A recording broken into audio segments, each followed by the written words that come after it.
What up, gang? Carolina Jackpot time coming at you. It is Tuesday afternoon. I hope everybody's doing good today.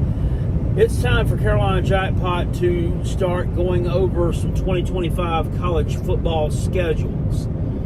And in no way, shape, or form am I doing prediction videos, like win-loss predictions on these teams, like you see me do in the summer. Every year I try to do a handful of them, and every year it seems like that handful has less and less in it because Carolina Jackpot has more and more to do. This summer, I'm going to commit myself. Guys, I'm going to try to get at least 10 of them done for 10 different teams. I think last year I did about 4 or 5. I did South Carolina, I did Clemson, I did Kentucky and Tennessee, I know. And then we kind of had a live show that I did by myself where I was drinking, and I did a Colorado one. If you watch that one, it was pretty cool. It's still in the archives somewhere if you want to go back and look at it. But this year I'm going to try to do a little bit better at that. It's just hard to commit to with work, and I want to do a few teams season preview videos, just going over their schedule, looking at potential trap games, looking at potential upsets, looking at potential spots where they might be able to upset somebody. Once again, it's not a prediction video on anything. I don't make those kind of videos until later in the summer, really, when I get the Phil Steele magazine in hand, when I know what the results were from the spring transfer portal cycle, when we've watched the spring practices and we know about spring practice, and did someone get injured? Are they installing something new? How did the spring game look? Now, as you also well know, if you're following college football, a lot of teams aren't having a spring game because they're afraid that someone's going to poach their players when they see them in the spring. Well, man, what a difference he's made this year. We're going to try to get some of that. Hey, I get it. I understand the premise behind it. I don't think it's fair to the fans. I don't think it's inherently fair to those kids either that play and that might not get a chance to play a lot the rest of the year. But it is what it is. It's changing landscape of college football. Either got to get with it or get off the wagon, I guess. But I'm going to talk about my South Carolina Gamecocks today. 2025 season schedule preview. What a way to start it off, right? My team. But I don't know where else I'd rather start at. So, looking at this schedule, and last year, keep in mind, South Carolina went 9-3 in the regular season, overachieved the Vegas over/under win total. And, whichever way you want to look, by about 3 games. They were predicted, I think, to win about 6 games if you take all the different betting sites into account. And they won 9 regular season games and narrowly missed winning a couple more. Man, if do-overs were a thing, boy, wouldn't we love to have them. We certainly would. But the 2025 season, everything is the same in terms of your opponents in the SEC. Of course, they've all just been flip-flopped. You're going to play the home games from last year on the road and vice versa with that. Some of them are in a little bit of a different order. And the bye weeks come at some interesting times. So let's dive right into the schedule. Now, I'll tell you what I know about our series history with some of these guys, too. August the 31st, South Carolina takes on Virginia Tech on Sunday night in Mercedes-Benz. That's a Chick-fil-A kickoff game. South Carolina and Virginia Tech have not met since 1991. South Carolina holds a lead in the series, although it's a slim one. South Carolina and Tech played every year from 1986 until 1991. Fun fact, Carolina Jackpot, as a Ute, went to all 3 of the road games in that little stretch. 86, 88, and 1990. My fat little butt was in Blacksburg with my parents watching, or with my parent. 2 of them was with my mom, 1 was with my daddy, because they got divorced. But that's cool, because I got to go to more games. But I was there, and the Lane Stadium looked a lot different back then. But anyway, that's neither here nor there. Virginia Tech was a lot different then. Had a lot of success in the 90s and the 2000s under Frank Beamer, and now they've kind of come back down to earth. Had a disappointing season last year. Many predicted them to win double-digit games behind quarterback Kyron Drones and head coach Brent Pry. They were I believe, 6-7 team after the season was all said and done with. But there's a redemption tour, I think, going on in Blacksburg this year. Kyler Drones is back. He doesn't have a lot to work with. From what I understand, they've lost a lot. They lost some to the portal as well. This still has potential. South Carolina will be favored here. It still has potential to be a sneaky kind of the game where I can see South Carolina coming out and dropping a big turd. Okay, they've been known in the past, not and last year also as well. Don't play good in first games. They just don't, as a rule.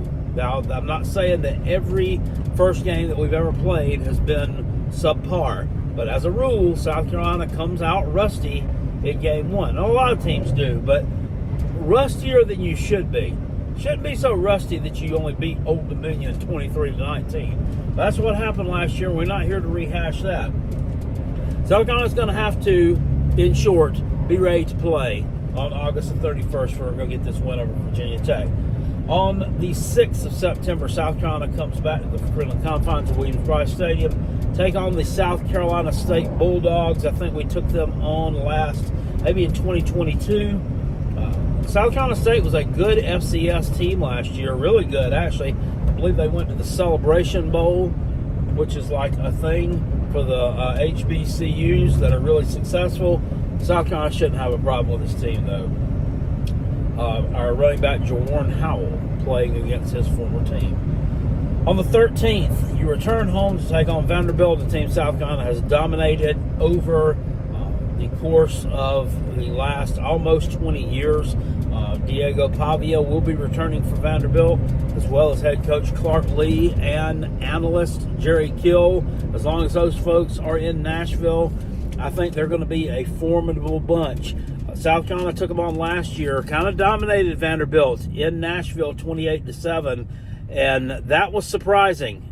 This was a game where a lot of people thought maybe the South Carolina streak against Vandy may get broken. Vandy did have a really good year last year, pulling off some upsets. They won at home against Alabama, damn near won at home against Texas, beat Auburn on the road, damn near won at Mizzou.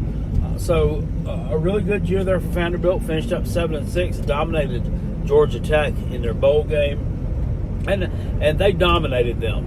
Don't let the final score fool you. There was a lightning delay late in that bowl game where what was it? Was that the Birmingham Bowl? It was the Birmingham Bowl. Late in the game, with like 3 minutes left, there was a lightning delay, and Tech was losing by like 21.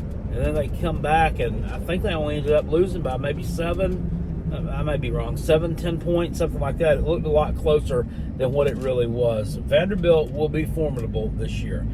Then you hit the road on September 20th to play the Mizzou Tigers. Now, this is a team South Carolina normally plays later in the season. This time you're getting them in September. This kind of harkens back to the days of like 2017. When South Carolina used to play Mizzou earlier in the season. This is a big road test for South Carolina. If they can pass this road test, it could set them up for some really good success this season. It's going to be a tough one, though. I know Mizzou is losing a lot, but Eli Drinkwitz, ever the opportunist, ever the offensive mind, I think he's going to have this team ready to play.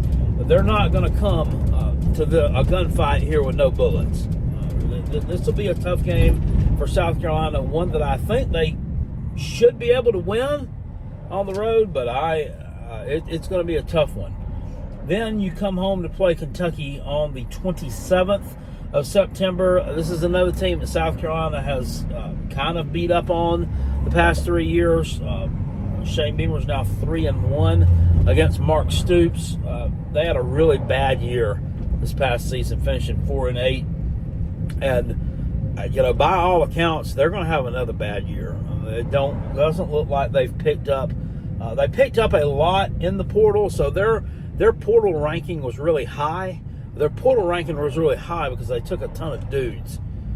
It wasn't necessarily because of the quality of the dudes. It's kind of like, y'all remember when Tennessee when Jeremy Pruitt was the head coach, and they had that recruiting class that was ranked like number 4 or 5 at the end of the recruiting cycle. I think it was back in like 2020, maybe.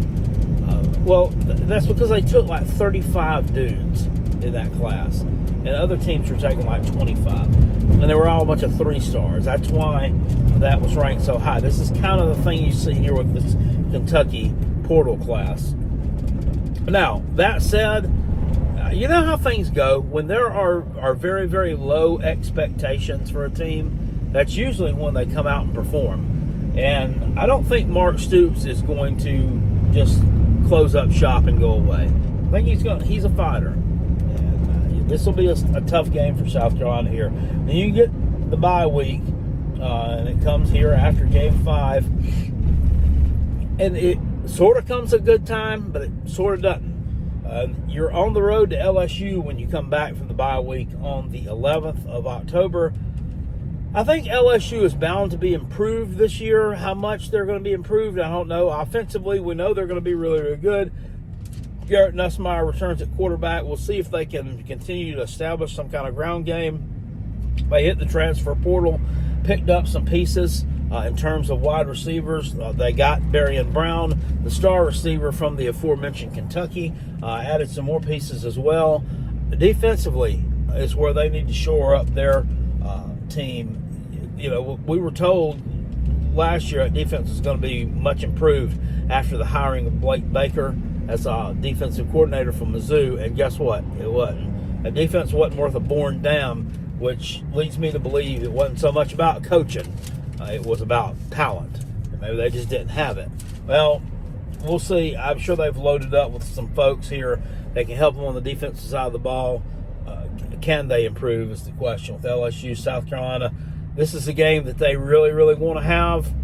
I just think it's a really tough spot. South Carolina has not won in Baton Rouge since 1994, and coincidentally, it was the last 1994.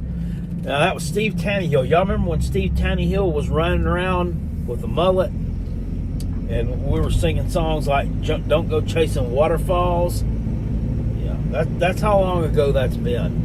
And coincidentally, that was the last time South Carolina won in the series as well. So in Baton Rouge, 1994. South Carolina owes LSU one. Can they get it done? We'll see. They return home the next week, take on Oklahoma, the team I think is probably going to be one of, if not the most improved teams in the SEC, and that hinges on the play, arm, and shoulders of transfer quarterback John Mateer, who comes over from Washington State. If this dude can get acclimated to the SEC the way he got acclimated to Washington State, they're going to be an absolute problem. If they've got some receivers there and have got some kind of new offensive scheme that's going to be able to work and take advantage of the talent that they have, Oklahoma's going to be a dangerous team. I still think Brent Venables is a good coach. Last year, it was a ton of injuries, a ton of issues on the offensive side of the football. Jackson Arnold, for whatever, Hugh Freeze took this guy to Auburn. Everybody thinks that he's going to have some kind of resurrection to his career there. We shall see. For whatever reason, he was very highly touted. It did not work out at Oklahoma for him. We'll see if John Mateer can do what Jackson Arnold could not do. I think that he can, and I think this is going to be a really good team. And this is going to be another tough game for South Carolina. That's 2 tough ones in a row. This one comes at home, thank goodness. Then the next week, you're at home against Alabama. This is on October 25th. Now, this one comes a couple of weeks later than what last year's Alabama game came in. Of course, the Crimson Tide also finishing last year at 9-3, just like South Carolina. Also losing their bowl game, just like South Carolina, to a Big Ten team. Them to Michigan, South Carolina to Illinois. South Carolina's was at least a little bit more competitive than what Alabama's was. We can take that for whatever it's worth, and I think that South Carolina lost to a better team than Alabama did, but that's neither hide nor hair. This is a tough spot for South Carolina as well. I think that by this point, Alabama is going to have, they're going to have to figure their quarterback situation out. Okay? Jalen Milroe's gone, and it will likely be Ty Simpson highly regarded prospects starting for the Crimson Tide. Who their quarterback will be by this point in the season, we don't know, but pretty likely that it's going to be the one that they're going with, the one that they've decided to invest in. And this is late in the season, so they'll have that solidified by then. Thing is, I think South Carolina's defense, which may struggle a little bit out of the gate due to some youth, due to some inexperience, due to some transfer portal pieces maybe needing to gel, will have gelled and done all that by that point. Remember how last year the offense didn't really gel until about week 6?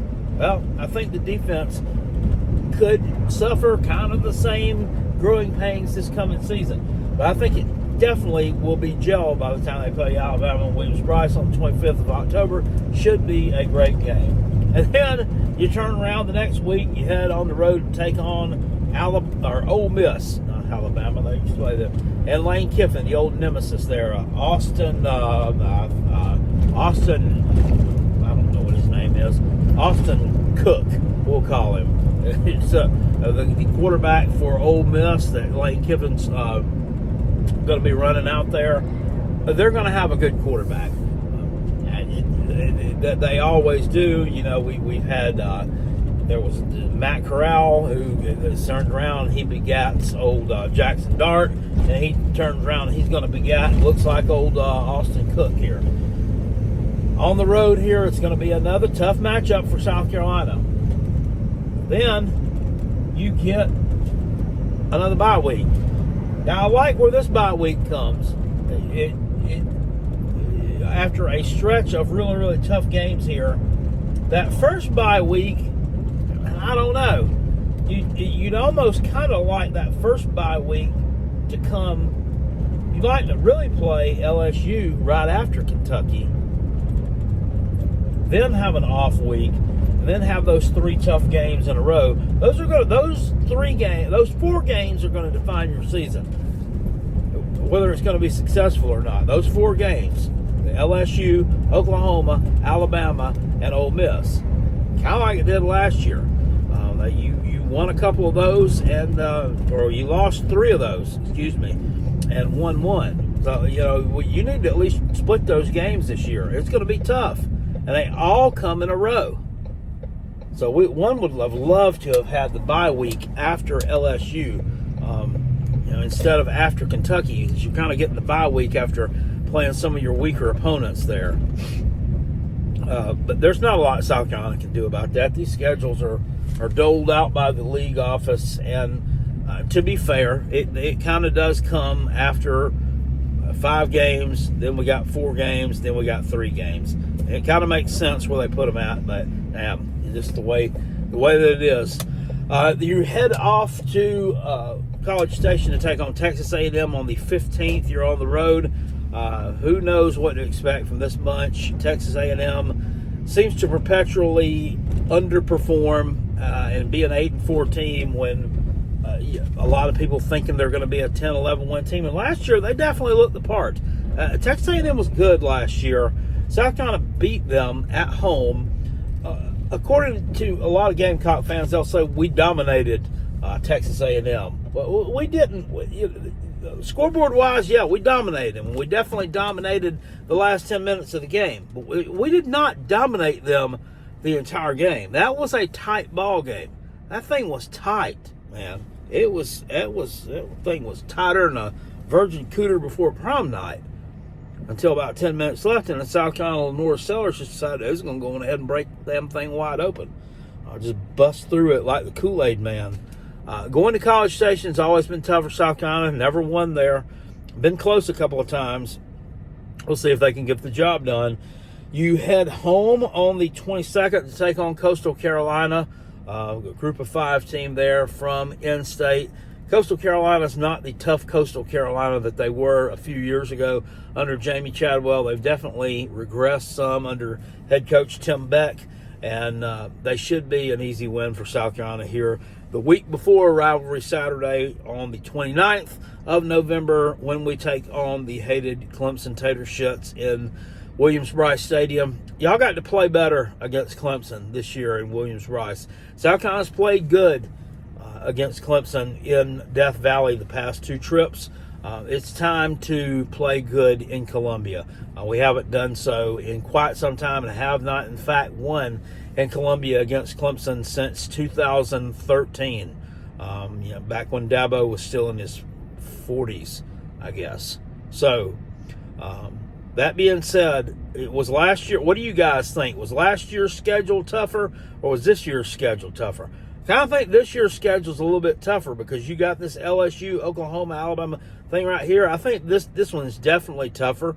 With 2 of those games being on the road, 2 of them being away, them coming sandwiched around a couple of bye weeks. The bye weeks of the bread, those are the meat inside of it, the meat, the goodies. It's a tough schedule. And then you don't have, you still have 2 out of conference Power 4 conference games against ACC competition there in the Tater Shits and the Hokie Shits. So you guys let me know down in the comment section below. What do you think about the South Carolina Gamecocks 2025 schedule? I think it's going to be a tough slate. I think it's a doable slate, but I think South Carolina's going to have to come out firing in week 1 if they're going to be successful. We can't have any of this screwing around stuff that we've seen in the past. Y'all let me know. I'll see you later. Appreciate you. Peace, and I'm out of here. And